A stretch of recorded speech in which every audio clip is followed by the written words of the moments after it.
Bonjour et bienvenue dans ce 42e épisode de DevApps, podcast consacré à l'actualité, au développement et à l'architecture des technologies.net. Nous enregistrons cet épisode aujourd'hui le 20 février 2018. Je suis Denis Voituron et je suis accompagné, pas de mes comparses habituels, mais de un seul comparse aujourd'hui qui est Christophe Peugnet, parce que Richard, lui, a dû s'absenter en dernière minute. Bonjour Christophe, comment vas-tu ? Bonjour Denis, ça va. Je suis content d'être là, ça va. Un petit ça va, on va essayer de te remonter le moral, si c'est un petit ça va. Ouais, mais là il y a des trucs intéressants, puis ce que j'aime bien aujourd'hui dans l'épisode, c'est que j'y connais rien du tout, donc j'espère que ça va être très très bénéfique. Eh ben justement, on va en parler parce que c'est un peu mon cas aussi. J'ai commencé à regarder un petit peu le sujet, mais j'attends surtout que notre invité du jour, puisqu'effectivement on a un invité aujourd'hui, qui va venir nous parler de Service Fabric, et notamment de Azure Service Fabric, mais si j'ai bien compris, ce n'est pas que dans Azure, mais il va nous en parler d'ici quelques minutes. Et cet invité, c'est Nicolas Hiller. Salut Nicolas, ça va bien ? Salut à vous deux. Il va venir nous parler de Service Fabric, et notamment de Azure Service Fabric, mais si j'ai bien compris, ce n'est pas que dans Azure, mais il va nous en parler d'ici quelques minutes. Et cet invité, c'est Nicolas Hiller. Salut Nicolas, ça va bien ? Salut à vous deux, ça va bien et vous ? Ça va. On espère en tout cas que tu vas pouvoir nous éclairer beaucoup plus que sur ce qu'on connaît actuellement au niveau de Azure Service Fabric ou de Service Fabric et de tout ce que ça peut impliquer et comment on va pouvoir mettre tout ça en pratique ensuite dans nos applications.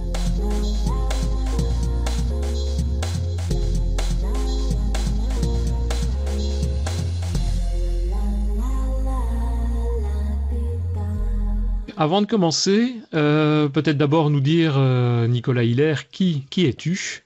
Qu'est-ce que tu as déjà fait comme parcours, principalement au niveau informatique, hein, tu peux parler de tout ce que tu veux, mais bon, c'est surtout l'informatique qui nous intéresse. Donc qui es-tu ? D'où viens-tu ? Que fais-tu ? Eh ben, écoute, donc je suis dans le monde du développement Microsoft depuis, on va dire, une quinzaine d'années. Bon, du .NET bien sûr depuis le début quoi, mais avant j'ai fait aussi du C++, du Visual C++, tout ça. Ah ouais. Donc j'ai travaillé dans pas mal d'entreprises, alors déjà sur la région bordelaise et puis maintenant sur la région toulousaine, retour aux sources. Dans les entreprises que j'ai fréquentées qui sont notamment connues, j'ai travaillé chez Cdiscount à Bordeaux. Et aujourd'hui, donc, je travaille chez Chausson Matériaux, qui est une société familiale dont le siège informatique est situé dans Cdiscount à Bordeaux. Et aujourd'hui, donc, je travaille chez Chausson Matériaux, qui est une société familiale dont le siège informatique est situé dans le nord de Toulouse. Ah ouais, ok. Et tu fais quoi là-bas ? C'est l'organisation quoi ? C'est de l'architecture, du développement ? C'est quel niveau ? Alors, il y a un peu des deux. Disons qu'il y a beaucoup de développement web chez Chausson Matériaux. Et bien sûr, il y a besoin d'encadrer un peu les équipes un peu plus juniors et puis d'apporter aussi un peu d'expertise sur les technos web et Microsoft. Ouais, c'est ça. Et donc, si tu as, tu disais une quinzaine d'années, globalement, tu as à peu près le même âge que Christophe et que moi. Tu es né dans les années 70, c'est ça ? Ouais, à la fin des années 70. Ah, plus jeune alors. Nous, on est dans le début. Ah, écoute, il en faut des jeunes, il en faut des vieux. Hein. Voilà. Et tu as aussi été MVP, je pense, hein, il y a quelques années. J'étais MVP effectivement de 2007 à 2014 et Visual C++, hein, parce que j'ai commencé par là. Après, j'ai basculé sur MVP ASP.NET et à la fin MVP C#. Ah ouais. Et donc maintenant, tu es beaucoup plus dans quoi, tout ce qui est Azure, ou tu fais du développement de quel type maintenant ? Alors, je fais un peu de tout, mais c'est vrai que je m'intéresse pas mal à Azure. J'ai passé les certifs aussi Azure. Mais bon, je reste quand même globalement assez web, même si j'aime beaucoup tout ce qui est back-end aussi, développement, les bonnes pratiques de dev. Ça, je suis un féru de tout ça.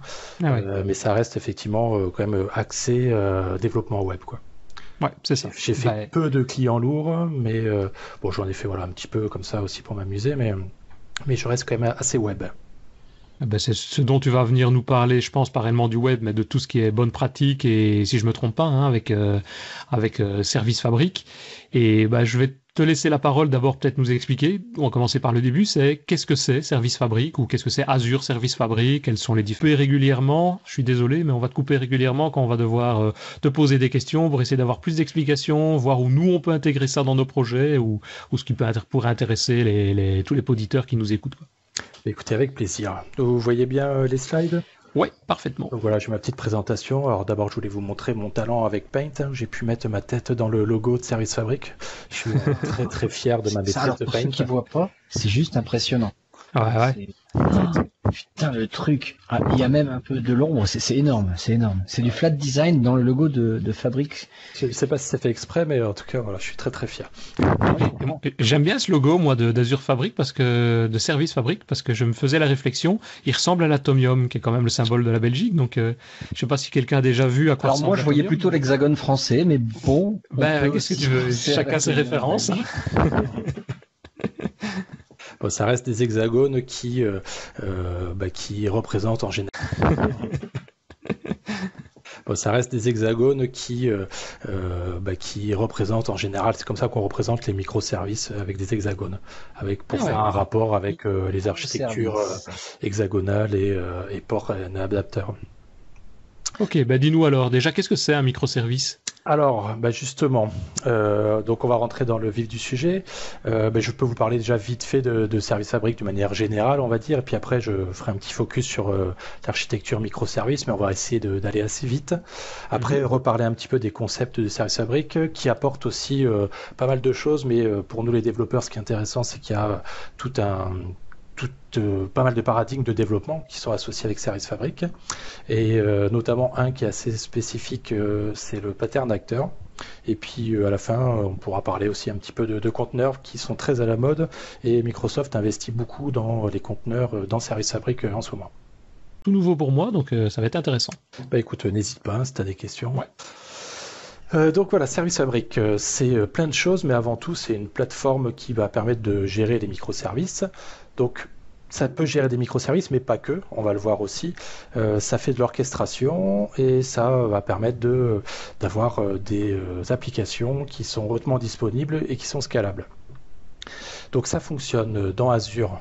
Alors, c'est là où c'est le mieux, hein, bien sûr, mais ça fonctionne aussi dans les autres clouds, typiquement Amazon ou même Google Cloud. Ça peut fonctionner aussi dans vos data centers, même en local. Moi, j'ai monté un cluster Service Fabric avec 3 VM sur ma machine. Bon, après, elle était un petit peu à genoux, mais ça fonctionne aussi avec Tu m'as déjà lâché là. Alors, je t'ai perdu où? Tu m'as déjà perdu. Service Fabric, en fait, tu me dis, ouais, ça fait ceci. Enfin, c'est quoi, en fait? J'arrive toujours pas à comprendre ce que c'est, et puis tu me parles à chaque fois de microservices. En fait, dis-moi vraiment, ça sert à quoi? T'as pas une petite définition d'une phrase, ça? Et à partir de là, parce que sinon, dès que j'entends ce mot-là, tu me mets partout et je suis perdu, et tu l'associes toujours à microservices. D'accord. Je suis complètement paumé. C'est pas que des microservices, effectivement, mais c'est vrai que ça a été. Je sais pas ce que c'est déjà. Pensé un peu pour ça. Donc un microservice, on va dire, je sais pas si tu connais l'architecture SOA, service orienté d'architecture, c'est mettre à disposition en fait de consommateurs, peu importe lesquels ils sont, des fonctionnalités et là principalement donc avec une couche de transport qui peut être la plus réduite possible. Donc ça peut être fait avec du WCF, mais c'est de plus en plus à la mode avec des web services REST.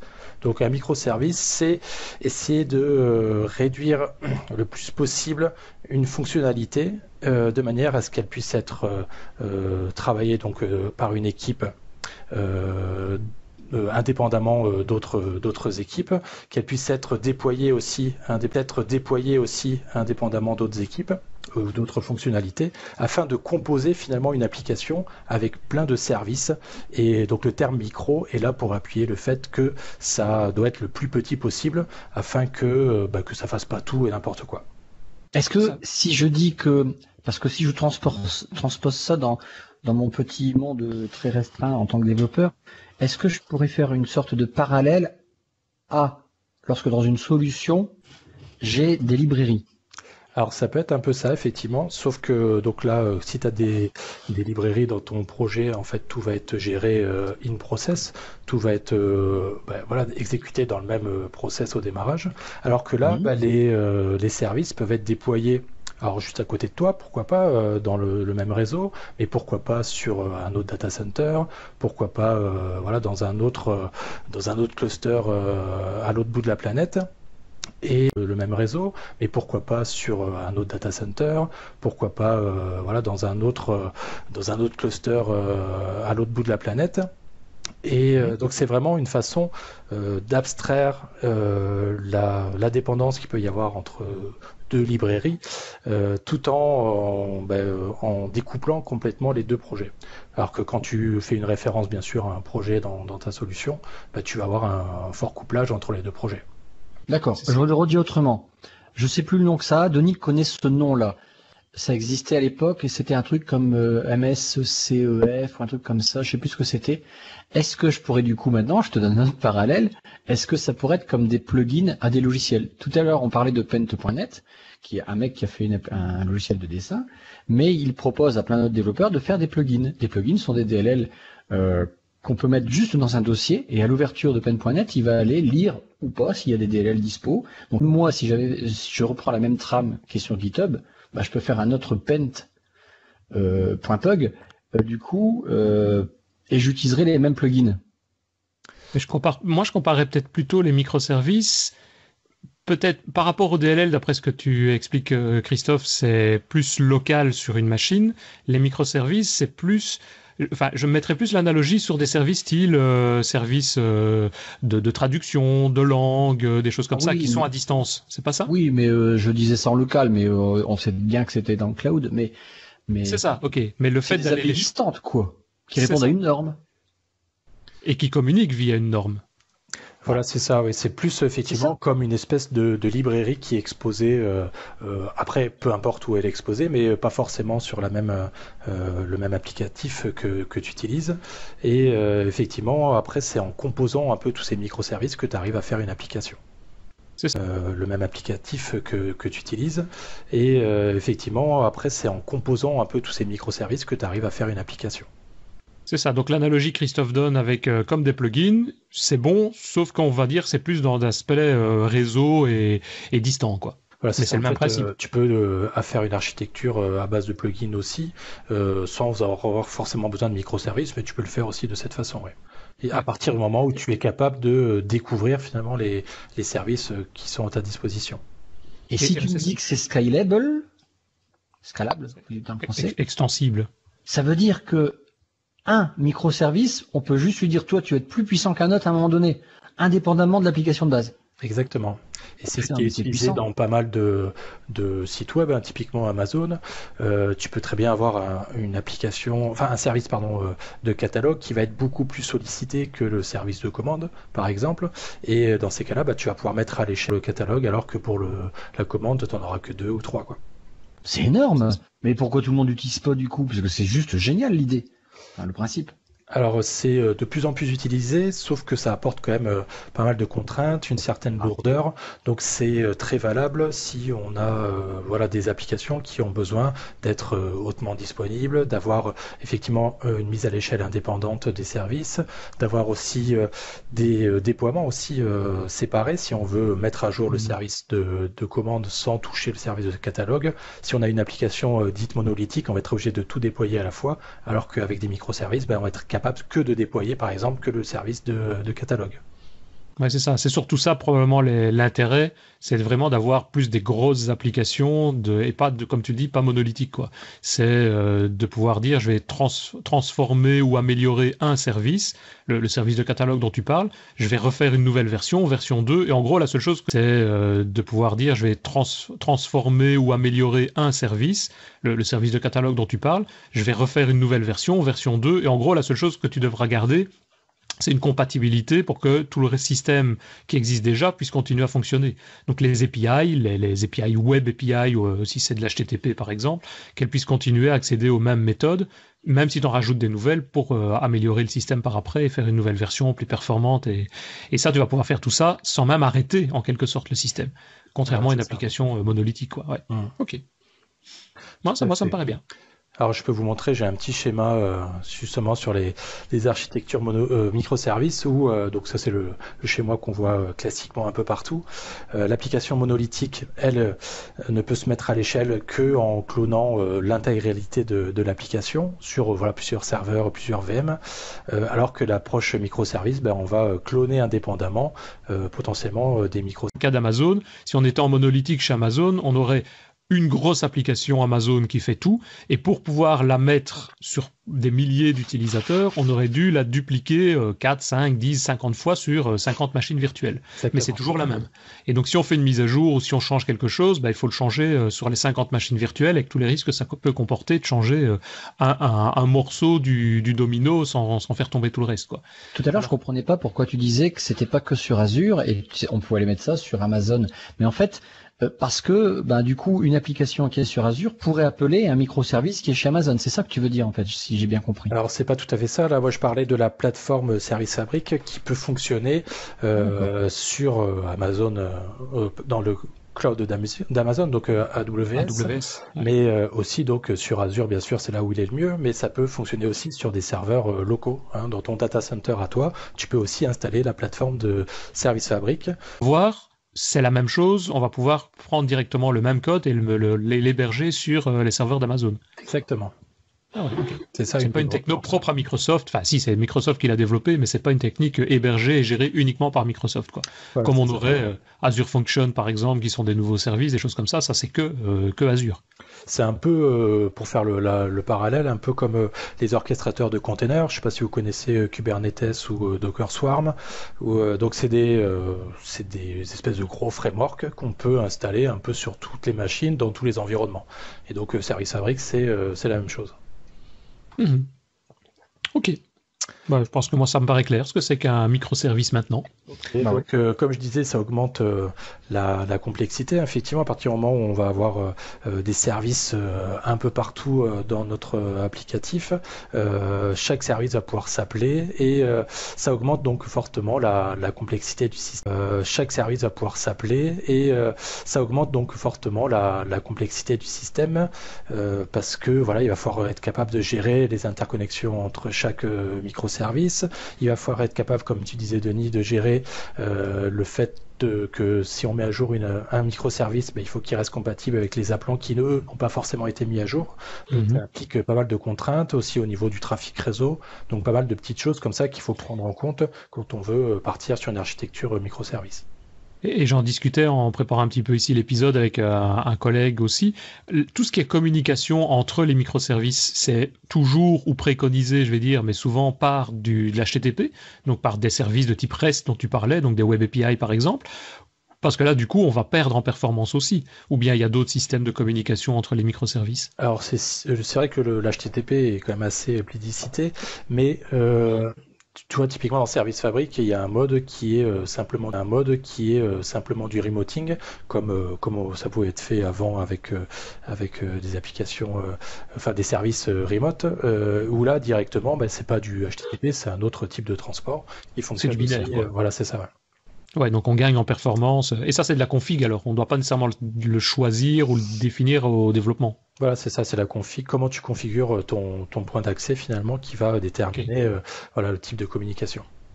Mais toi, en pratique, c'est toujours de l'HTTP, des services web que tu utilises ? Moi, ce que je fais souvent, c'est que j'expose à l'extérieur en HTTP, bien sûr, et à l'intérieur, souvent je communique avec du remoting parce qu'effectivement, c'est plus performant. Chaque service n'a pas forcément besoin d'être exposé à l'extérieur. La plupart du temps, on va avoir un point d'entrée type une Web API et qui derrière va aller chercher d'autres informations dans les autres microservices. Parce que il y a différents patterns qui existent effectivement pour essayer de simplifier tout ça, type pattern façade qui peut être utilisé ou proxy dans des microservices.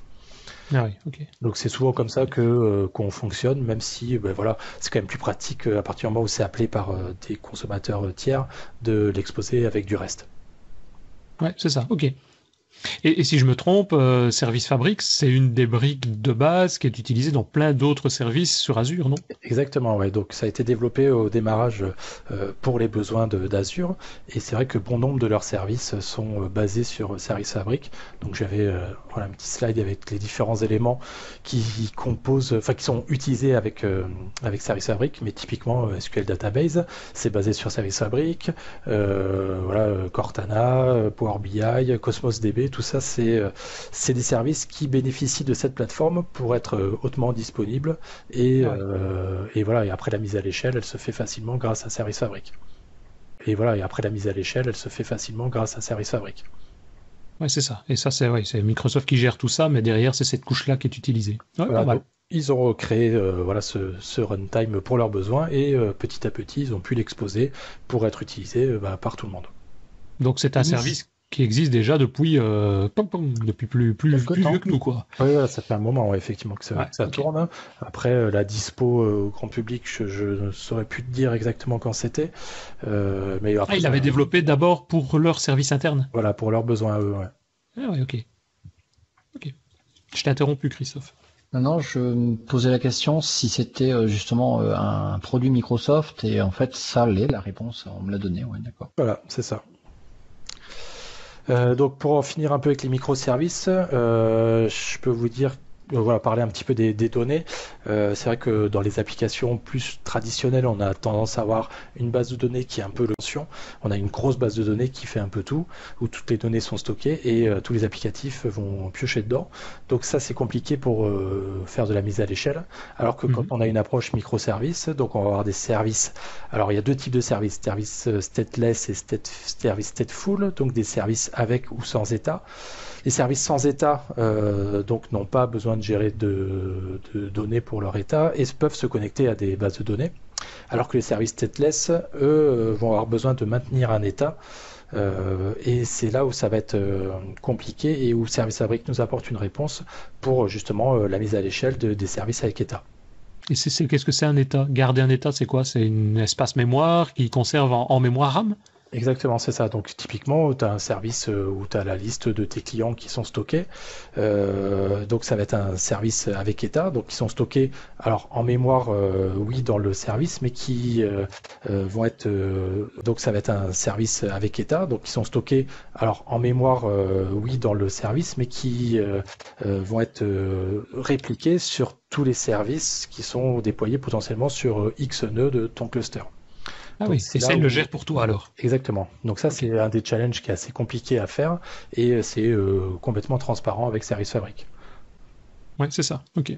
Et sans état, je suppose qu'on préconise, puisque c'est souvent ce qu'on fait maintenant dans les développements, c'est plutôt des stateless. Voilà, c'est Typiquement, ça. Azure Function ou Web API, on va essayer de dire, on veut que ce soit une fonctionnalité. Il y a la DB si on a besoin d'avoir les données, mais on va pas garder des données en mémoire pour pouvoir savoir entre le premier appel et le deuxième appel ce qui s'est passé, quoi. Voilà. Donc ce qui est important, c'est que Ok. on préconise dans une approche microservice d'avoir une base de données par microservice plutôt que d'avoir une seule grosse base de données qui voilà, centralise tout. Ce qui va permettre donc d'avoir une mise à l'échelle indépendante et pourquoi pas utiliser, si c'est plus adapté, ou un SQL Server. Voilà, il y a vraiment plein de souplesse dans ce type d'architecture pour avoir vraiment le service le plus adapté pour répondre aux besoins. Mais si tu as des bases de données différentes en fonction des services, comment tu fais pour réconcilier? Tu as des services derrière ou des applications qui synchronisent tout ça? Parce que on prend le cas d'Amazon de tout à l'heure. Si d'un service de commande et un service de catalogue, bah, il faut que les données soient cohérentes entre les deux. Alors effectivement, et c'est un des challenges aussi de l'approche microservice. Et j'ai un petit slide justement sur le type de communication. En général, on va donc avoir plusieurs approches, plusieurs patterns pour résoudre ces problèmes. Soit on va privilégier la cohérence entre les données et on va avoir un système de transaction, par exemple, entre plusieurs microservices. Soit on va faire de la consistance éventuelle avec, par exemple, un bus de messages où il peut y avoir, on va avoir un système de transaction, par exemple, entre plusieurs microservices.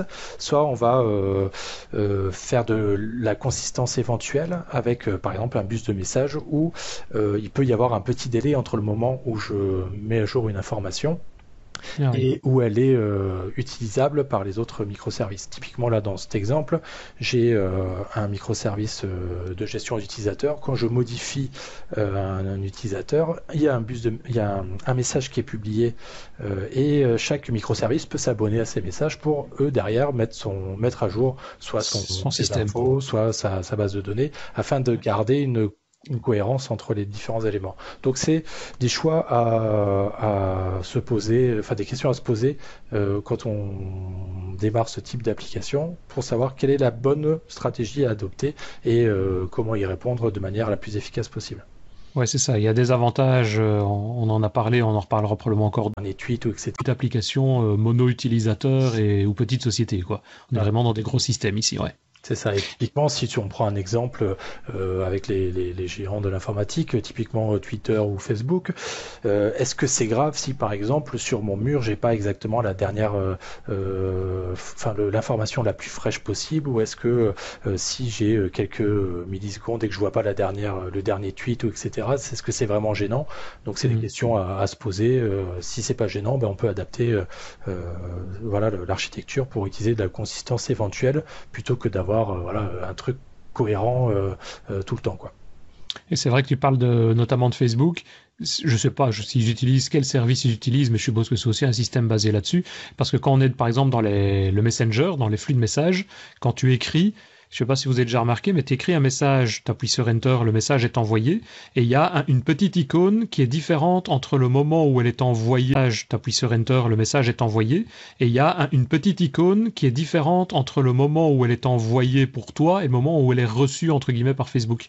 Donc je suppose qu'il y a des services différents, il y a un service qui réceptionne le message, et puis il y a un service qui va peut-être le persister et le distribuer à tous les autres interlocuteurs. Donc il y a une différence à ce niveau-là, et comme tu dis, ça passe quasiment de manière instantanée, mais on ne s'attend pas à voir ça vraiment dans la milliseconde, quoi. Ouais, c'est ça. Donc pour les systèmes bancaires, par exemple, ça peut être très important. Et là, on va peut-être privilégier plutôt des transactions. La vitesse, ouais. Et alors que dans d'autres, typiquement pour Twitter, et le plus important, c'est que ça s'affiche très vite, peu importe si l'information est pas pile la bonne à l'instant T, quoi. Ok. Parfait. Ben, montre-nous peut-être tout ça. Je sais pas s'il y avait d'autres aspects sur l'aspect plus théorique, mais sinon montre-nous tout ça en pratique. Ouais. Comment on va faire ça? Alors tout à fait. Alors, je vais vous faire une petite, vous montrer déjà comment on crée un service fabrique dans Azure.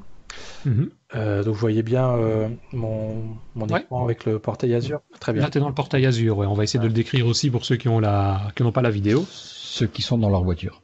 Voilà.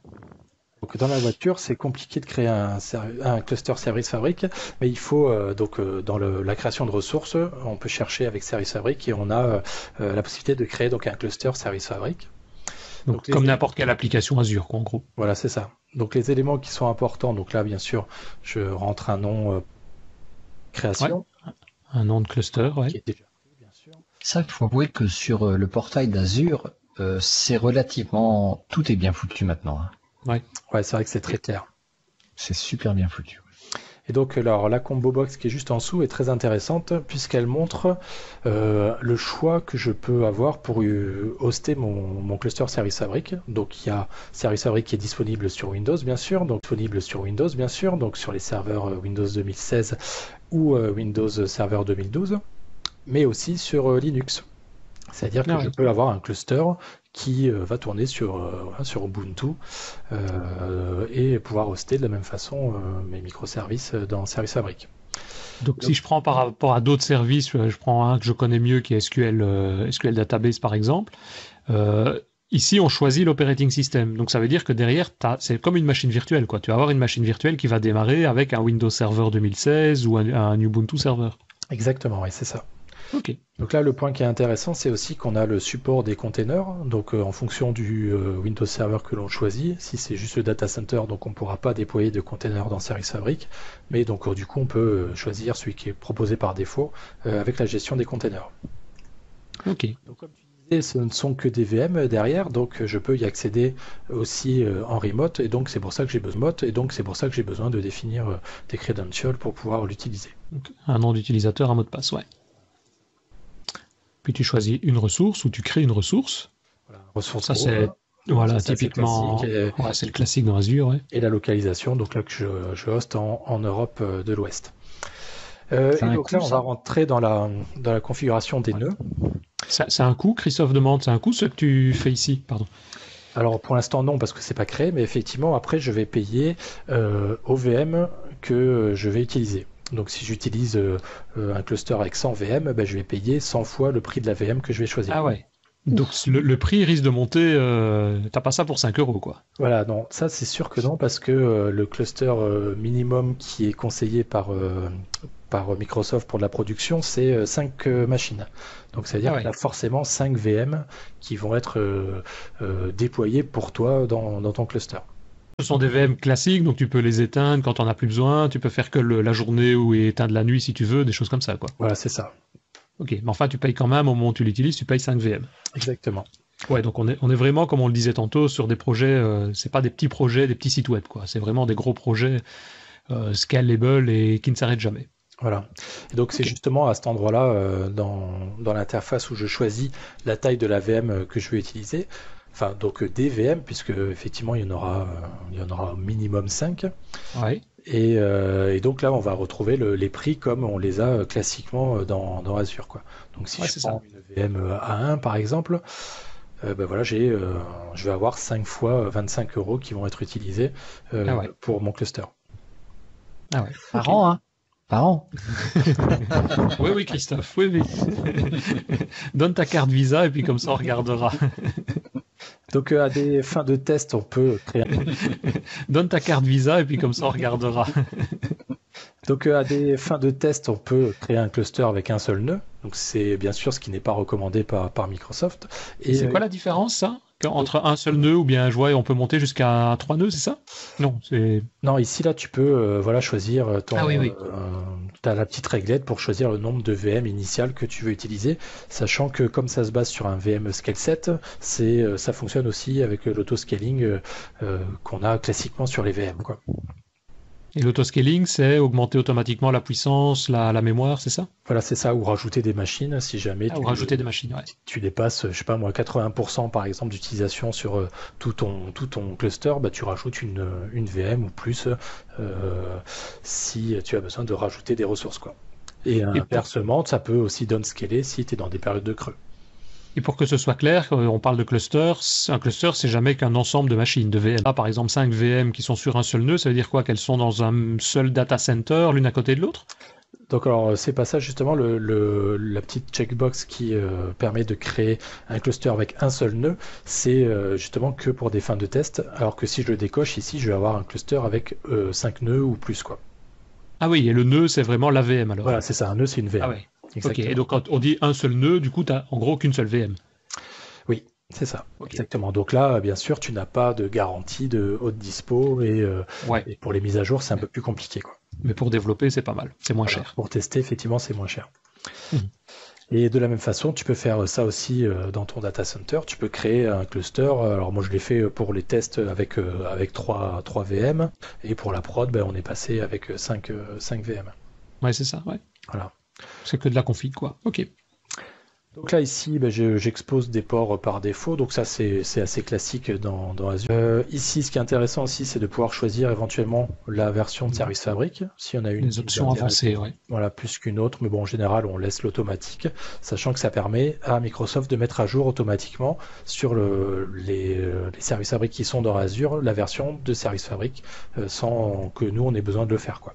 Alors que il n'y a pas de danger sur votre code existant, non, pour l'instant, ça a toujours été compatible. Moi, tout ce que j'ai vu, ça a toujours fonctionné avec une compatibilité ascendante, quoi. Donc, pour ça, aucun souci. Ouais. Alors que si tu choisis de créer toi-même ton cluster avec une version de Service Fabric, c'est à toi après de mettre à jour la version si jamais tu veux bénéficier des nouvelles fonctionnalités. Et la mise à jour, c'est une application qui s'installe sur Windows, quoi. Oui, c'est ça. C'est un MSI. Alors MSI classique, ouais. En général, que tu instancies avec du PowerShell, mais c'est manuel, quoi. Oui, c'est ça. C'est un MSI. Alors MSI classique, ouais. En général, que tu instancies avec du PowerShell, mais c'est manuel, quoi. Ouais, c'est ça. Ok. Ouais, donc vaut mieux laisser automatique. C'est plus simple. Voilà. Donc dans Azure, bien sûr, on va parler de sécurité. Il est important de sécuriser son cluster parce que comme il est accessible par tout le monde, n'importe qui pourrait accéder à la console d'administration de Service Fabric ou redéployer une application à ta place. Et donc on va sécuriser ça avec des certificats. Donc avant, il y a quelques mois, il y avait une option pour créer un cluster non sécurisé. Elle a disparu maintenant dans l'interface et on est obligé de sécuriser donc le certificat. Donc ça se passe soit avec des certificats perso qu'on va renseigner à cet endroit-là, soit en utilisant l'Azure Key Vault pour créer automatiquement un certificat et que ça soit utilisé pour sécuriser Service Fabric. Soit en utilisant l'Azure Key Vault pour créer automatiquement un certificat et que ça soit utilisé pour sécuriser Service Fabric. Donc là, j'en avais déjà créé un et je vais pouvoir générer un certificat. Hop.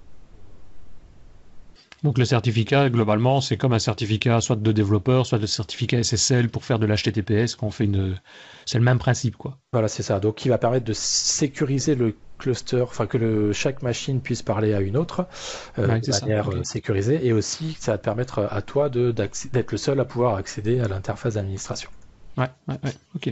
Voilà, et une fois que tout ceci est fait, il n'y a plus qu'à lancer la création. Donc il y en a en général pour une bonne vingtaine de minutes, parce qu'il va donc provisionner les VM avec tout ce qui va bien dedans. Il va provisionner un load balancer aussi pour pouvoir router tous les appels sur le nœud qui va bien au moment voulu. Et donc voilà, il y a tout un nombre de ressources. Je vais démarrer la création, même si c'est pas sûr qu'on ait le temps de voir tout. Mais bon, je lance au moins la création. Tu en as déjà créé une pour nous avant. Voilà, c'est ça. C'est bien. Donc, alors pour reparler un peu de Service Fabric, on a plein d'éléments qui vont être intéressants. Donc déjà, ça nous permet de gérer le cycle de vie de notre application, tout ce qui est donc déploiement, upgrade de services ou même downgrade. Si jamais il y a un problème en production, on peut facilement rollbacker et revenir à une version précédente. Donc ça, tout le gestion de cycle de vie est très bien intégré dans Service Fabric et c'est super pratique, quoi. Ensuite, bien sûr, tout ce qui est host dispo. Bien sûr, Service Fabric est là pour garantir la haute dispo de nos applications. Donc Service Fabric a aussi un rôle d'orchestration, bien sûr, comme un peu peuvent le faire. Fabric a aussi un rôle d'orchestration, bien sûr, comme un peu peuvent le faire Kubernetes ou Docker Swarm. Il est capable de orchestrer les microservices, gérer la densité. S'il y en a un qui tombe, une VM qui marche plus, il va être capable de redéplacer un des services et de le remettre à dispo sur une autre VM. Donc c'est lui qui va gérer vraiment le fait que tout fonctionne toujours à un instant T. Ensuite, donc, ce qui est intéressant aussi pour nous développeurs, c'est tout ce qui est les modèles de programmation. Donc on va rentrer un peu plus dans ce détail pour nous permettre de créer des services stateless, stateful, mais aussi plein d'autres éléments à base de containers ou à base de services exécutables. Donc ça, je vous en parlerai un peu plus en détail après. Alors, ce qui est mis en avant là sur le slide public, c'est la gestion de la santé du cluster et le monitoring. Alors, en vrai, ça ne fonctionne pas si bien que ça, à part si tu as Application Insight. Sinon, tout ce qui est monitoring, ça reste quand même assez compliqué de voir ce qui se passe vraiment dans tes applications. Et pour ça, il faut mettre des logs classiquement, comme on peut le faire dans ces applications. Sinon, Service Fabric, même si c'est mis en avant, ne montre pas vraiment tout ce qui se passe dans le cœur de l'application, quoi. Ensuite, il y a toute une partie tooling sur le DevOps, quoi, donc vraiment tout ce qui est déploiement, gérer, j'en ai déjà parlé, les upgrades, le déploiement, donc c'est vraiment une des forces aussi de Service Fabric. Et ensuite, auto-scaling, donc uniquement pour Azure, bien sûr, sachant que le scaling peut se faire manuellement, mais c'est à base de PowerShell. Si tu le fais donc dans tes data centers ou typiquement dans AWS, si tu veux pouvoir rajouter une machine, ça sera avec du PowerShell, quoi. Ah ouais, ok. Alors que dans Azure, ça fait du auto-scaling, c'est intégré au scale set de... Montre-nous alors peut-être l'aspect plus programmation, maintenant qu'on a vu comment on met tout ça en place. Ouais. Okay. Qu'est-ce qu'on fait? Qu'est-ce qu'on doit coder? Ou je sais pas, comment ça se passe? À quoi ça ressemble? Ouais, à quoi ça ressemble? Bien sûr. Alors, je vais rentrer dans ma VM justement que j'avais provisionnée. Et donc, une fois qu'on a installé le SDK... Denis doit être rassuré, on voit Visual Studio. Voilà, c'est ça, on a un Visual Studio. Voilà, dans lequel tu as installé le SDK, il y a un SDK Service Fabric, c'est ça? Exactement. Parce que là, on voit que tu as une rubrique cloud avec Service Fabric Application. Exactement. Donc, ça va me permettre de créer une application Service Fabric. Alors, si je me mets en clavier français, ça marchera mieux. Hop. Donc, tu crées un nouveau projet. Voilà, exactement. Ah, il est déjà à cet endroit-là. Hop. Donc ici, j'ai un template qui va me permettre de choisir quel type de service je veux utiliser déjà comme voilà, premier service de mon application, premier service de mon application Service Fabric. C'est ça c'est l'écran juste après. Donc tu as créé un nouveau projet, tu arrives sur le choix d'un template, il n'y a que des icônes Service Fabric, voilà, des petites icônes rouges dont on parlait, et tu choisis stateless, stateful, actor service, etc. Donc tu choisis le type de modèle que tu veux avoir. Voilà, c'est ça. Donc sachant que voilà, il y a un truc spécifique aussi pour ASP.NET Core, il y a du guest exécutable, du container dont on parlera après. Et là, pour la démo, je vais vous montrer une petite API stateless que je vais créer donc directement à partir du template. Donc ce qui est intéressant ici, c'est que je me retrouve avec une application web classique, comme je pourrais la créer en .NET Core. Je peux choisir voilà, une application Angular, une application React ou voilà, une web API classique. Ceci va être complètement hosté dans Service Fabric. C'est ça, donc le SDK Service Fabric, enfin si je résume, en gros c'est comme si tu avais rajouté un écran préalable au choix du projet classique qu'on va faire, un Web API ici, on avait l'écran classique de choix de type de projet. C'est ça, et ça se matérialise dans la solution qu'on a à la fin, où on a donc le projet Web API classique, je dirais, et un projet voilà, Service Fabric qui lui contient la configuration globale de mon cluster. Donc typiquement, ce qui est intéressant ici, donc il y a plein de fichiers XML de configuration. Donc au début, quand on débute, on a un peu peur de ces fichiers, on essaye de ne pas trop mettre le nez dedans, mais va falloir quand même s'y pencher parce que c'est inévitable. Pour pouvoir bien s'en servir, il faut comprendre ce XML. Donc ce qu'on peut voir là-dedans qui est intéressant, c'est ici je déclare un service donc stateless, qui est donc un service de type Web API. Et qui est géré par un singleton au niveau du partitioning. Donc ça, j'en reparlerai après quand on parlera du stateful. Voilà, c'est la façon dont ça va être géré sur le cluster. Et après, donc, je me retrouve avec une API web classique. Hein. J'ai mon contrôleur. Alors donc c'est le même contrôleur qui a été généré comme on peut le faire avec une API web classique. Hein. J'ai mon contrôleur. Alors donc c'est le même contrôleur qui a été généré comme on peut le faire avec une application ASP.NET Core. Et je me retrouve avec mon startup classiquement, qui est comme les autres. Le seul truc qui change, c'est au niveau du programme.cs. Il y a un petit appel qui permet d'enregistrer mon service dans le runtime de Service Fabric. Et derrière, donc, on fait un WebHost Builder qui utilise Kestrel, donc classiquement dans une application ASP.NET Core. Vraiment, le seul truc qui change, c'est cette déclaration pour qu'il soit accessible dans le cluster. Ouais, c'est ça. On vient rajouter au WebHost Builder dans programme CS ou dans WebAPI.cs, donc le point de démarrage. Et donc, si je résume, si je comprends bien, dans ta solution ici, ta solution C#, tu as deux projets. Ton projet que tu as appelé WebAPI, qui est un projet classique, web. Oui, c'est ça. Avec le Hello World, on va dire, qui se trouve. Ça, c'est les fichiers, si je résume très fort, c'est peut-être les fichiers de publication, de comment publier et quoi publier sur le Service Fabric. Voilà, c'est ça, exactement. Ok. Donc le service en lui-même a aussi une description XML. Et là, ce qu'on peut voir, c'est que c'est un service qui est simplement hosté en tant que exe, puisque du .NET Core peut être bien sûr self-hosté. Donc au final, ce qui va lancer, c'est un exe webapi.exe qui va être exécuté et exposé grâce à ce endpoint sur le port, disons 8080 par exemple, pour faire classique. Là, je m'attendais à avoir une bibliothèque, une DLL, comme une Web API ou un projet web un peu classique, mais ici, apparemment, pas du tout. C'est configuré pour que ce soit généré en .exe. Exactement, voilà, c'est ça. Et donc, du coup, derrière, il y a des paramètres pour gérer la façon dont tu vas le déployer. Donc, ici, je vais pouvoir indiquer, donc alors ce que je vais expliquer juste avant, alors je vais le lancer déjà, et pendant que ça se lance, je vais expliquer cette icône qui a été rajoutée ici par Service Fabric, qui va permettre Je vais le lancer déjà, et pendant que ça se lance, je vais expliquer cette icône qui a été rajoutée ici par Service Fabric, qui va permettre à côté de l'horloge, dans la barre des tâches. Voilà, c'est ça. Qui va permettre d'avoir un cluster en local, en fait, parce que les binaires qui sont dans le SDK de Service Fabric sont les mêmes qui sont exécutés dans Azure ou sur vos clusters, dans vos data centers.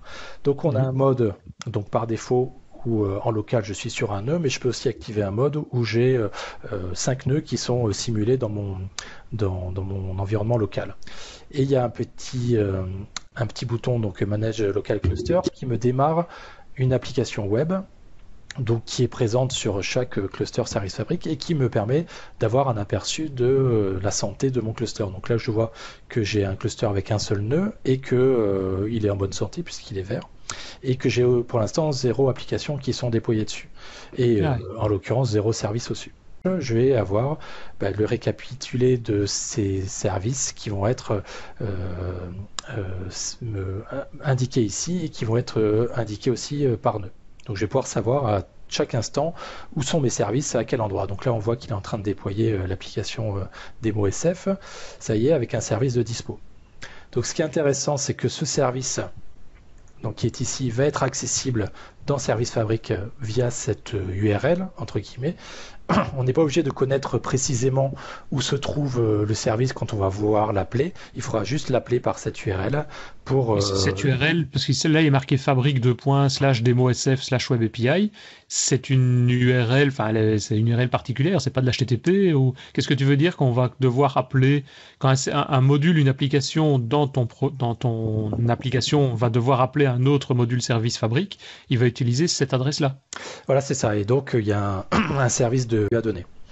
Ok. Et donc toi, tu vas appeler, c'est toujours à chaque fois Fabric quelque chose, comme si on avait un HTTP quelque chose, quoi. Voilà, c'est ça. Et donc tous ces services qui sont marqués comme étant système permettent à Service Fabric de fonctionner. Donc le service de naming, le service de failover si jamais il y a un souci. Et voilà, tous ces services permettent de gérer le cluster dans Service Fabric. Okay. Et donc après, on se retrouve classiquement avec une Web API et complètement intégré avec mon Visual Studio. Si je mets un point d'arrêt, je vais être capable de débugger, bien sûr, dans mon application. Donc là, mon API est hosté sur le port 8080 avec API/value et je vais avoir accès à mon debugger qui ici, on est comme si on débuguait une application web classique alors que je suis dans un Service Fabric.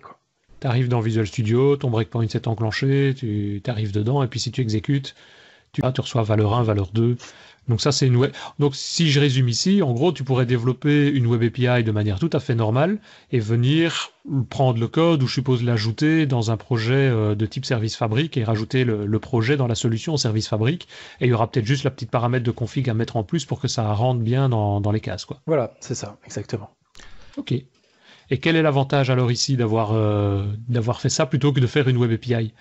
Alors, du coup, l'avantage, c'est que maintenant, il fait partie intégrante du cluster Service Fabric et j'ai la haute dispo qui est gérée pour moi. C'est-à-dire que là, sur mon cluster en local, je l'ai déployé que sur un nœud, mais par défaut, il va se déployer sur tous les nœuds du cluster et du coup, s'il y en a un qui tombe, les autres sont accessibles.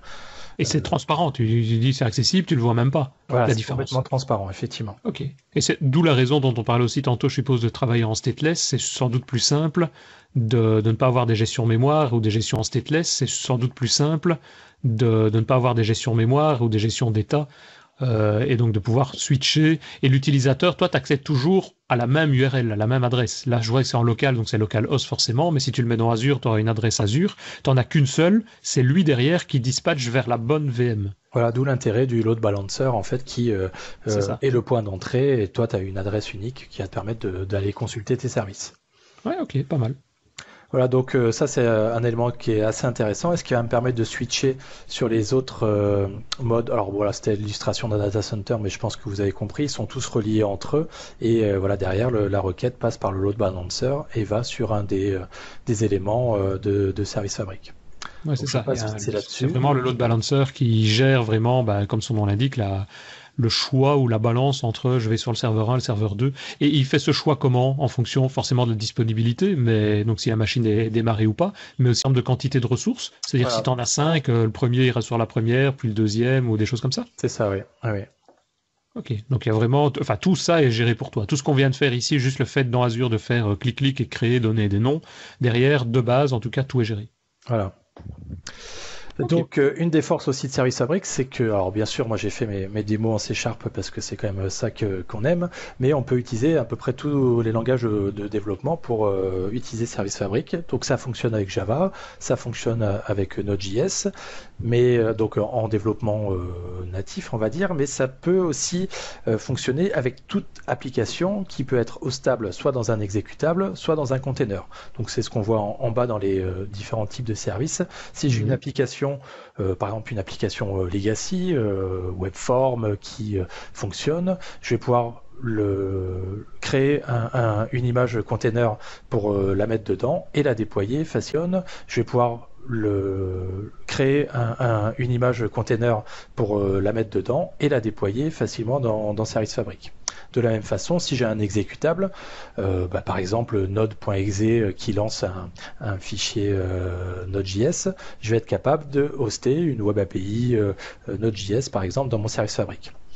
Mais pas que, c'est-à-dire que je peux aussi hoster n'importe quel exécutable, donc bien sûr qui n'a pas d'interface graphique, typiquement un service Windows ou des batchs ou n'importe quoi, sous la forme d'un exe que je peux embarquer directement dans Service Fabric et qui va bénéficier donc de toute la haute disponibilité, des process de déploiement avec rollback éventuel, et donc tout ça intégré avec mon exe. Et c'est typiquement le cas que j'ai rencontré donc sur une des applications sur lesquelles je travaillais.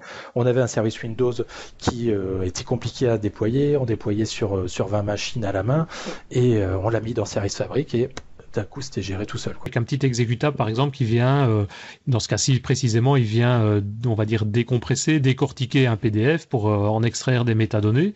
Ça c'est une application exe que j'ai pas développée, qui existe. Ça, je pourrais la prendre, l'embarquer et automatiquement la déployer comme ça dans Service Fabric et elle va utiliser les 5 serveurs. Elle va être déployée physiquement sur les 5 machines virtuelles du coup. Voilà, c'est ça, ouais. Ok, et donc on va pouvoir l'utiliser dans ces cas-là 5 fois. Voilà, donc après c'est toi qui choisis le nombre sur lequel tu veux déployer. Tu peux le déployer 2 fois par exemple, ou 10, et puis après il se débrouille lui pour le mettre sur les nœuds disponibles, quoi. Ouais, c'est ça, ok. Et l'aspect retour en arrière dont tu parlais, donc il y a une sorte d'historique. Comment ça se passe si je fais un déploiement d'une nouvelle version, donc version 1.1, et puis je me rends compte qu'elle marche pas, je peux revenir à la version 1.0 et il va retrouver tout l'état de tous les exécutables, les bibliothèques et de tout ce que j'ai déposé? Exactement, donc dans les fichiers XML, tu as version, donc version 1.1, et puis je me rends compte qu'elle marche pas, je peux revenir à la version 1.0 et il va retrouver tout l'état de tous les exécutables, les bibliothèques et de tout ce que j'ai déposé? Exactement, donc dans les fichiers XML, tu as des numéros de version qui sont gérés. Donc là, dans l'application manifeste, j'ai, alors il est tout au bout, si je me rappelle bien, voilà, le numéro de version qui est associé ici, et derrière dans Service Fabric il est historisé comme tu disais, et toutes les versions sont disponibles dans Service Fabric à partir du moment bien sûr où je les ai pas nettoyés. Donc typiquement dans ton process d'intégration continue, tu vas avoir une tâche qui va mettre à jour ce numéro de version, pareil dans les services si besoin, pour incrémenter à chaque fois qu'il y a une nouvelle version. Donc dans VSTS par exemple ça se fait automatiquement, il y a des tâches qui sont prévues pour ça et qui mettent à jour en fonction du numéro du build. Ouais, ok. Ouais, c'est pas mal. Ça, c'est vrai que c'est intéressant, évidemment. Mais juste cet aspect de déploiement et se dire, tiens, je déploie, parce qu'il y a toujours le risque, évidemment, en production de déployer, de dire à un moment donné, il y avait quelque chose que je n'ai pas vu, il faut revenir en arrière. Avec ça, et c'est assez simple, je suppose, de revenir en arrière. Tu changes le numéro, tu remets le précédent et tu redéploies. Voilà, c'est ça. Donc, c'est une commande PowerShell, en fait, qui demande l'upgrade sur la version, donc 1.00, qui va finalement faire un downgrade, quoi. Et toi, tu fais toujours ces commandes, que ce soit du PowerShell ou ces commandes, sur le nœud, donc sur le point d'entrée de ton cluster de machines virtuelles, et c'est lui qui se charge d'aller mettre tout ça sur toutes les machines derrière. Voilà, exactement. Tu te connectes sur la machine que tu veux, à partir du moment où elle fait partie du nœud, et lui, derrière, il va automatiquement répliquer sur toutes les autres machines. Ouais, pas mal. Ok, non, c'est bien. Donc voilà pour les containers, les exécutables, et derrière, donc ce qu'apporte Service Fabric, c'est les reliable services, donc qui vont permettre de créer des services stateless. Okay. Non, c'est bien. Donc voilà pour les containers, les exécutables, et derrière, donc ce qu'apporte Service Fabric, c'est les Reliable Services, donc vont permettre de créer des services stateless ou stateful, avec en plus une autre brique qui vient s'appuyer dessus, qui est le Reliable Actor, qui se base donc sur les Reliable Services pour fournir l'implémentation du pattern Virtual Actor, et afin de gérer des éléments où il y a des problématiques de dispo, d'accès concurrent, etc. Donc ça, je vais en parler un petit peu plus après pour que ça soit peut-être un petit peu plus clair. Et donc rapidement à mon avis, parce que c'est vrai que ça commence à déjà faire beaucoup de points, beaucoup de choses, et je ne vais pas dire qu'on commence à avoir mal à la tête parce que c'est intéressant, mais il y a quand même beaucoup de nouvelles notions. Donc du coup, là on retrouve sur ce slide les différents avantages qu'on peut avoir sur les différents paradigmes de développement, et je vais donc dans le service et la possibilité donc d'avoir cette gestion par Service Fabric afin d'assurer la redondance. Donc typiquement, j'avais créé une petite application démo, voilà, où j'avais donc c'est un truc de gestion de bière. Hein. Je sais pas pourquoi chaque fois que je fais une présentation, je parle de bière, mais du coup j'ai un service, donc je. C'est pour me réveiller. J'adore. Donc j'ai, alors ici dans la solution, j'ai un projet, donc toujours Service Fabric, avec une application web API et un service, un microservice stateful qui est hébergé. Donc ici, pour y accéder, en fait, il faut dériver de la classe stateful service, et cette classe nous donne accès à un objet state manager qui va nous permettre de manipuler des collections, donc on les appelle des reliable noirs, sauf qu'elles sont automatiquement distribuées sur l'ensemble des nœuds qui composent donc notre partition. Donc ça veut dire que chaque fois que je vais, alors donc tu vois là c'est classiquement donc j'utilise un reliable dictionary, je l'utilise comme un dictionnaire classique avec une clé et un objet. Et derrière, automatiquement, quand je vais lire ou quand je vais écrire dedans, j'ai ce système qui va automatiquement me distribuer ma transaction sur tous les nœuds. Donc, attends, dis-moi si je me trompe, mais donc ce que tu es en train de nous montrer ici, c'est donc l'aspect stateful. Donc pour que ce soit clair, c'est le fait de gérer, donc tu crées une procédure, une web API par exemple, et dans ta procédure, tu vas, dans ce cas-ci par exemple, avoir un casier de bière ou une bouteille de bière, et cette information-là que tu sauvegardes, que tu gardes, pas sauvegarder mais que tu gardes, elle n'est pas sauvegardée dans une base de données, mais tu demandes qu'elle soit distribuée sur les 5 machines virtuelles, donc sur tes 5 applications, qui se trouve physiquement, qu'elle soit distribuée sur les 5 machines virtuelles, donc sur tes 5 applications, qui se trouvent physiquement derrière. Et donc, si tu y accèdes à cette donnée sur un serveur, tu dois pouvoir y accéder à la même donnée sur un autre serveur. Exactement. Et là, avec ce système de transaction, il me garantit que à la fin de cette exécution, j'aurai bien ma donnée qui sera présente sur tous les réplicas. Ok, mais qui sera présente à quel moment? En permanence? Parce que je prends le cas pour moi, le stateful, c'est, je sais pas, je prends du style, je vais faire un flux. Donc, c'est-à-dire, dans un flux, je vais dire, voilà, on va démarrer le processus de commande d'une bouteille de bière. Donc, pour ça, je vais demander le nom de la personne. Le nom de cette personne, avant de passer à la deuxième étape, il va falloir le garder quelque part. Et c'est cette information que tu gardes. Voilà, c'est le nom de la personne ou le nom de la bouteille de bière qu'il a choisi. Tu vas le conserver en mémoire le temps que le processus complet, donc le flux complet de la commande, soit réalisé. Tu n'as pas besoin de le sauvegarder dans une base SQL Server ou une base NoSQL, par exemple. C'est ça. Là, en l'occurrence, j'ai un catalogue, mon catalogue. Dans une base SQL Server ou une base NoSQL, par exemple. C'est ça. Là, en l'occurrence, j'ai un catalogue, mon catalogue de bière qui est en mémoire plutôt que stocké en base de données. Et je l'utilise comme si c'était un dictionnaire classique. Ok. Donc voilà, pourquoi ne pas le mettre dans une base de données? Alors, je pourrais effectivement, dans ces cas-là, j'aurai un service stateless, mais il faudra que derrière je requête sur la base de données pour aller accéder à mes différentes bières.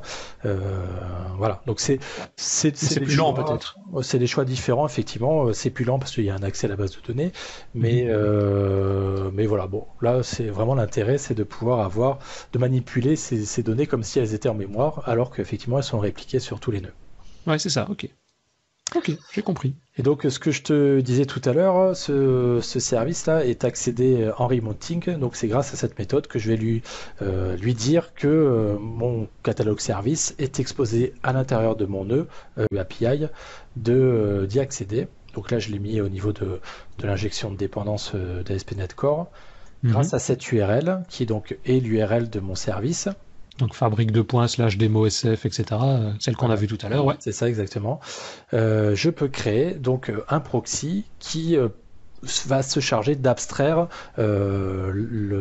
l'emplacement réel du service que je vais interroger et qui va me fournir classiquement un objet proxy et je vais pouvoir appeler derrière les méthodes du catalogue service. Ouais, ok. Et donc c'est ça qu'on disait, si jamais à un moment donné tu as une mise à jour, une modification du service à réaliser, ben là si tu gardes la même adresse, tu n'as même pas besoin de la changer, c'est juste une mise à jour du service et c'est tout. Voilà. Tu as une nouvelle version du catalogue de bière ou du choix du moteur de recherche pour le catalogue de bière, tu vas le faire la mise à jour et rien d'autre dans l'application ne va devoir être modifié. C'est ça. C'est ça. Ça c'est vraiment l'intérêt, ouais. Ok. Modifié. C'est ça. C'est ça. Ça c'est vraiment l'intérêt, ouais. Ok. Donc voilà, pour les services stateful, c'est vraiment intéressant de pouvoir s'en servir et tu vois en code ça passe vraiment tout seul quoi. Ça c'est pour le stateful. Si le stateless dont on a parlé tout à l'heure, en gros tu ne connais pas, je vais dire, tu n'utilises même pas localement le SDK de Service Fabric. À part le déploiement, tu n'as pas besoin de connaître en C# que tu es avec Service Fabric. Alors non, mais c'est vrai que la Web API par exemple, elle est hostée dans un service stateless. Et oui. C'est transparent, toi, c'est comme si on hostait une web API dedans, mais en interne, ça reste un service stateless, quoi. Oui, c'est ça, tout à fait, ouais. C'est ça. Ok. Voilà, je vais vous parler vite fait des reliable actors. Donc les acteurs, donc je vais parler vite fait du pattern acteur. Donc comment c'est donc c'est bon, c'est clair, vous avez compris. Je vais peut-être détailler un petit peu plus. Ça va vite. Hein. On peut faire un parallèle avec l'APO par exemple où on va modéliser des problèmes avec des objets interagissant entre eux, ces objets possédant des comportements et des états. Alors qu'avec le pattern acteur, on va pouvoir modéliser des problèmes en agents indépendants qui interagissent entre eux avec des messages. Donc peut-être que la façon la plus simple de visualiser le pattern acteur, c'est de la comparer à la société humaine. Donc chaque humain, un agent, est une entité indépendante.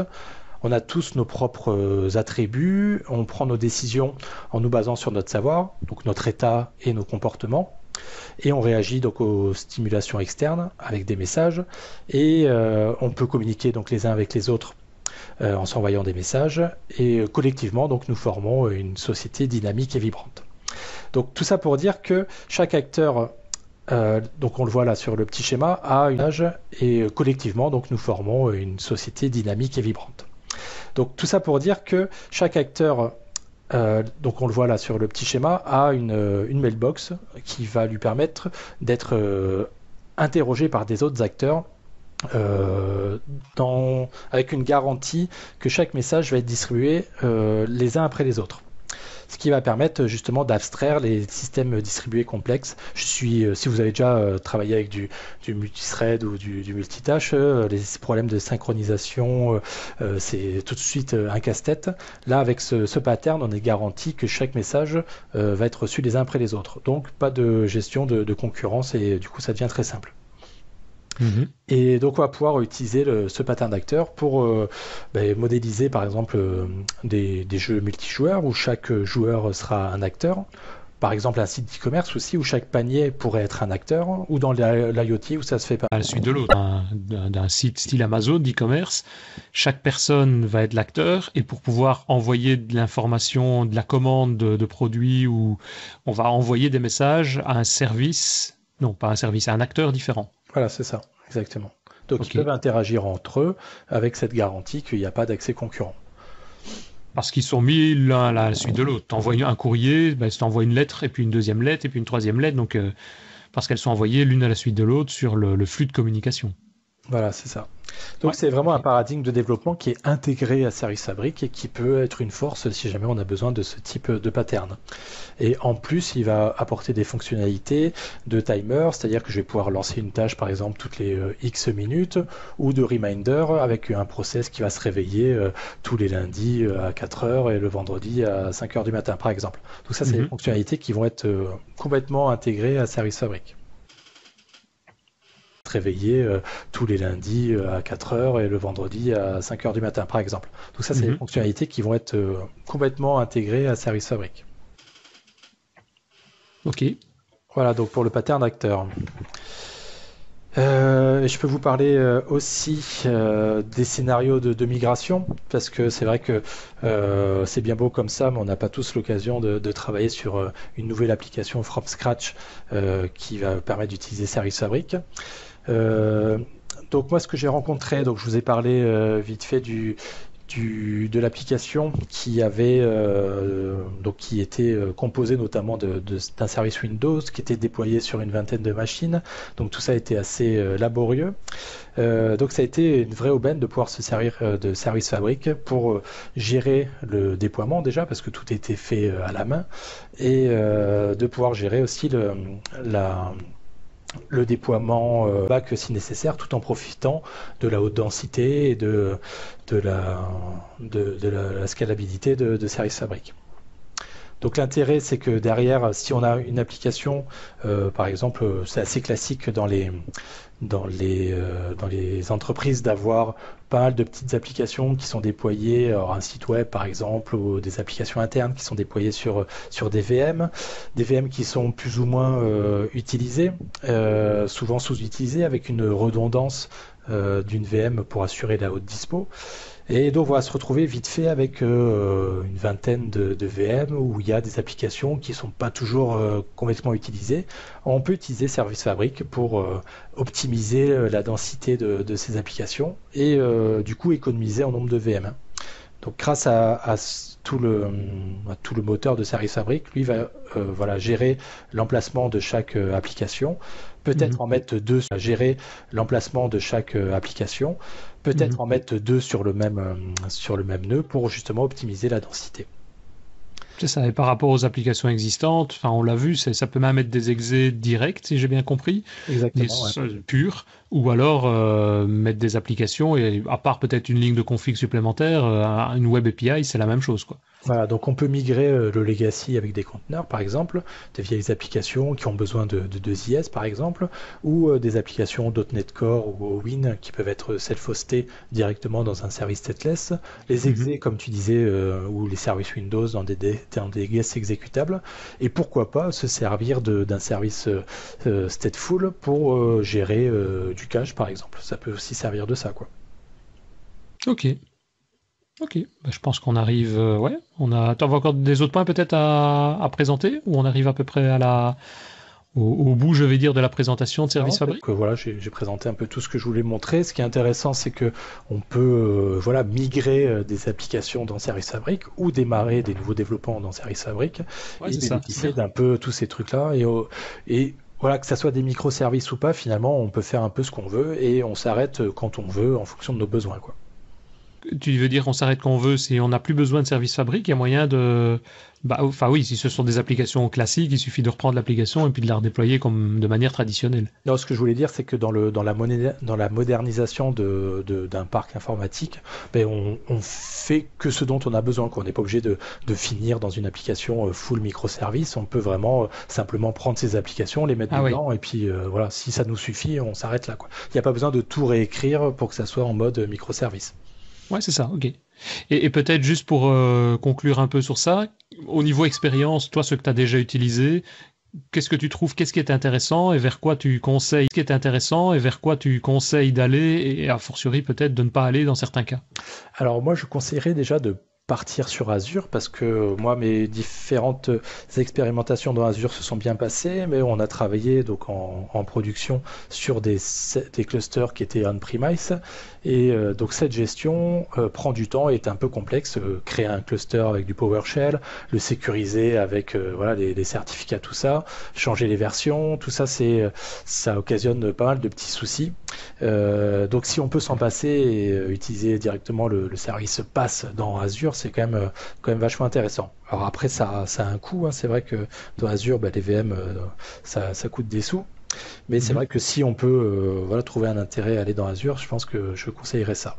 Et ensuite bien faire attention à la partie log et monitoring, parce que comme je disais, c'est relativement léger ce qu'il y a dans Service Fabric pour la gestion du monitoring. Ne pas hésiter. Ouais, c'est ça, ok. Ok, donc c'est vrai que moi je trouve ça intéressant et je dirais que déjà de voir l'utilisation des microservices, ce que j'ai pas encore l'habitude de faire, ça peut être pas mal à mettre en place.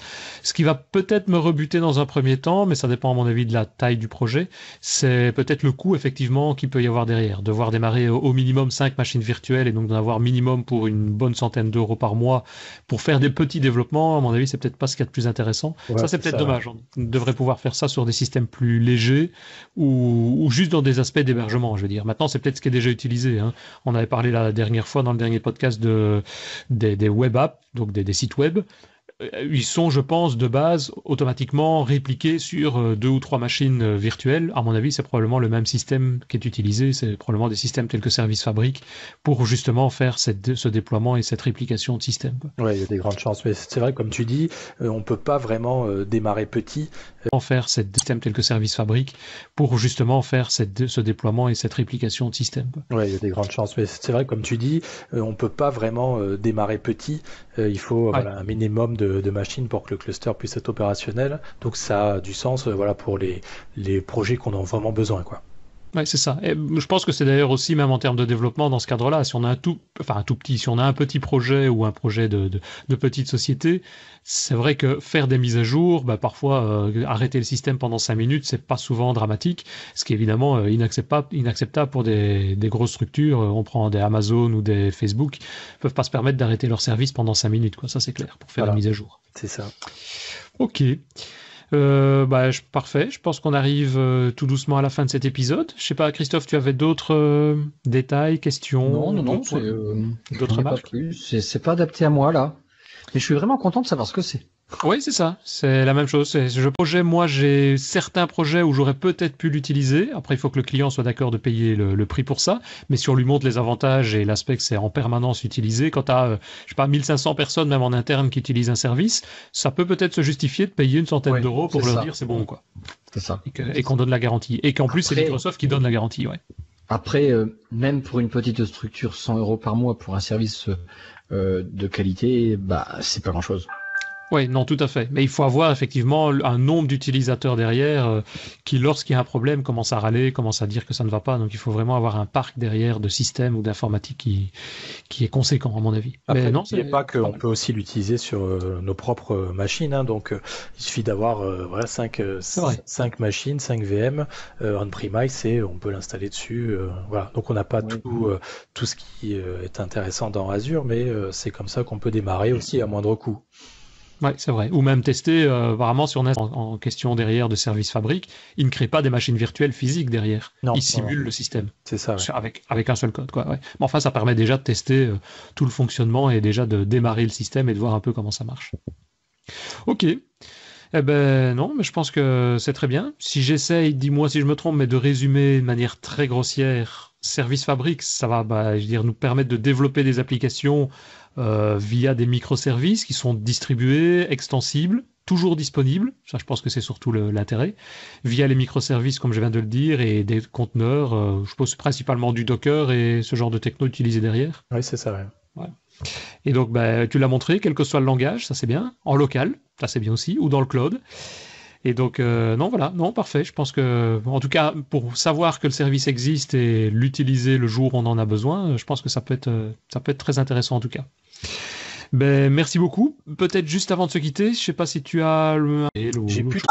Et donc, non, voilà, non, parfait. Je pense que, en tout cas, pour savoir que le service existe et l'utiliser le jour où on en a besoin, je pense que ça peut être très intéressant en tout cas. Merci beaucoup. Peut-être juste avant de se quitter, je sais pas si tu as une adresse ou quelque chose pour nous dire comment faire si on Un veut te blog joindre. Un blog par exemple, Alors, une adresse mail ou J'ai autre plus chose. trop ça en ce moment. J'ai pas de compte Twitter. Je suis un petit peu vieillot pour ça. Ouais, je sais, ça arrive encore. Mais je peux vous donner voilà mon email sur lequel vous pouvez me joindre. Donc c'est nico.pirate@gmail.com que j'affiche On à mettra l'écran. dans les notes de l'émission et sur les slides aussi, hein, ouais. Voilà. Et Ok. voilà. Donc Donc c'est le plus simple. Si quelqu'un a des questions, s'il a des remarques ou autres, soit il laisse des notes dans le post de l'émission ou sur YouTube. Évidemment, il y a tous les moyens pour pouvoir faire ça. Soit il t'envoie un petit mail sur cette adresse nico.pirate@gmail.com. Voilà, c'est ça. Ok, pour Christophe, et vous pouvez avoir nos coordonnées aussi si vous voulez nous contacter, il n'y a aucun problème. Ça nous fera en tout cas toujours très plaisir de recevoir des messages de chacun.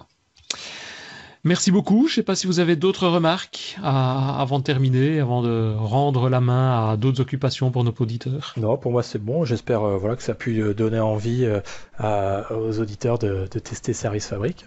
Ouais, en tout cas, pour ma part, je vais regarder plus en profondeur parce que c'est vrai que savoir que ça existe, en tout cas, c'est intéressant et pouvoir donner ce genre de solution aussi, ça c'est clair. Ça répond à pas mal de questions qu'on se pose régulièrement et donc, non, ça c'est bien.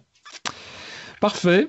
Eh ben, un grand merci en tout cas, Nicolas. Merci à toi. Merci à vous. Merci à Christophe aussi. À bientôt.